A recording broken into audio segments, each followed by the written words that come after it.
नागपूर शहरातील बजाजनगर पोलीस ठाण्याच्या पथकाने एका गुप्त माहितीच्या आधारे धडक कारवाई करत 2 वर्षांसाठी तडीपार करण्यात आलेल्या एका सराईत गुन्हेगाराला अटक केली आहे। करण प्रशांत शेंडे असे अटक करण्यात आलेल्या आरोपीचे नाव आहे। पोलीस उपआयुक्त परिमंडळ क्रमांक 1 यांच्या आदेशान्वये आरोपी करण याला 12 नोव्हेंबर 2024 पासून 2 वर्षांकरिता नागपूर शहर आणि ग्रामीण हद्दीतून हद्दपार करण्यात आले होते। 4 जून 2026 रोजी मध्यरात्रीच्या सुमारास आरोपी करण हा परिसरात संशयास्पदरित्या फिरत असल्याची माहिती बजाजनगर पोलिसांना मिळाली। पोलीस पथक त्याच्या घरी तपासासाठी गेले असता पोलिसांना पाहून तो पळू लागला, मात्र पोलिसांनी पाठलाग करून त्याला ताब्यात घेतले।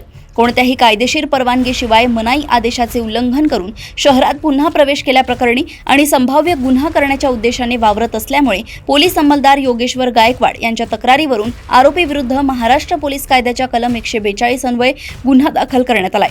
पोलीस उपनिरीक्षक अतुल आडे या प्रकरणाचा पुढील तपास करतायत। पोलीस स्टेशन बजाजनगर येथील डीपी पथक दिनांक 4/6/2026 रात्रीला गस्त करत असताना त्यांना माहिती मिळाली की चांबळे या वस्तीतील आरोपी करण प्रशांत शेंडे जो हा तडीपार आहे, हा वस्तीत आलेला आहे आणि फिरत आहे। त्यावरून आमच्या डीपी पथकाच्या लोकांनी तात्काळ त्या वस्तीत जाऊन त्या आरोपीचा शोध घेतला असता तो आरोपी मिळून आल्याने त्याला ताब्यात घेऊन त्याच्यावर